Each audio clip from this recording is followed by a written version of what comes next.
வேனில் ஏறிக்கொள் என்று சொல்ல அதை அப்படியே ஏற்றுக்கொண்டவராக அண்ணா அவர்கள் வேனிலே உட்கார பெரியார் மாளிகையிலே போய் பெரியார் இறங்கிக் கொண்டு ஓட்டுநரிடம் அவரை கொண்டு போய் சங்கரம்பிள்ளை வீட்டிலே விட்டுவிட்டு வா என்று சொல்லி அனுப்ப, அப்படி அதற்கு பிறகு அங்கே வந்து சேர்ந்த அண்ணா அவர்கள் ஒரு கட்டத்தில் எழுதுகிறார், பெரியாரை பொறுத்தமட்டில் அவர் எப்படிப்பட்ட இயல்பு கொண்டவர் என்பதற்கு நான் முதலிலே கூறிய அந்த துணிச்சலை எல்லாம் சொல்லிவிட்டு, பெரியாருடைய அதே பாதையில் தான் நானும் செல்லுகிறேன் என்று சொன்ன அண்ணா அவர்கள்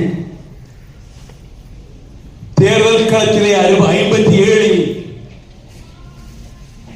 வெற்றி பெற்று சட்டமன்ற உறுப்பினராகி தன்னுடைய தொகுதியிலேயே முதலமைச்சர் பெருந்தலைவர் காமராஜரை அழைத்துக் கொண்டு வந்து நிகழ்ச்சி நடத்தி அடுத்த பொது தேர்தலில் 62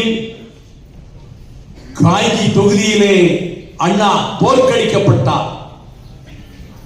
பெருந்தலைவர் காமராஜரை பச்சை தமிழர் காமராஜர் ஆட்சி வந்திருக்கிறது, ஒரு தமிழர் ஆட்சி வந்திருக்கிறது, நான் ஆதரிக்கிறேன் என்று முழுமூச்சாக பெரியார் காமராஜருக்காக காங்கிரஸ் கட்சிக்கு வேலை செய்ய, பிரச்சாரம் செய்ய, அந்த 62 தேர்தலிலே 50க்கு மேற்பட்ட 50 சட்டமன்ற உறுப்பினர்கள் திராவிட முன்னேற்ற கழகத்திலே தேர்ந்தெடுக்கப்பட்டு அண்ணா அவர்கள் தோற்கடிக்கப்பட்டார்கள்.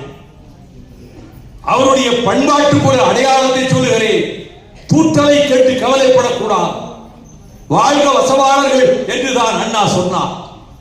அண்ணாவின் பிறப்பை இழிவுபடுத்தி நான் நாளால் சொல்லக்கூடாத சொற்களை ஒரு தட்டியிலே எழுதி வைத்து காஞ்சிபுரத்தினுடைய நடுவீதியிலே தொங்க வைத்து விட்டு போனார்கள். தேர்தலுக்கு முன்பு அண்ணா அவர்கள் தன் தம்பிமார்களை அழைத்து அதற்கு பக்கத்திலே ஒரு விளக்கை வைத்து விடுங்கள், நல்ல பிரகாசமான வெளிச்சத்திலே அதை படிக்கட்டும் என்று சொல்லக்கூடிய பண்பு நிறைந்தவராக இருந்த அண்ணா அவர்கள் தோல்வியை எப்படி எடுத்துக்கொண்டார்கள்?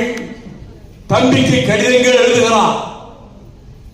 எப்படி 62 விடுதலை பத்திரிகையை, குடியரசு பத்திரிகை, அதுக்கு பின்னர் விடுதலை பத்திரிகை, ரிவோல்ட் பத்திரிகை, இந்த விடுதலை பத்திரிகையை தொடர்ந்து நடத்துவதற்கு இருக்கிற சிரமங்களில் யார் நடத்த முடியும்? ஆசிரியராக இருந்து வீரமணிதான் நடத்த முடியும்.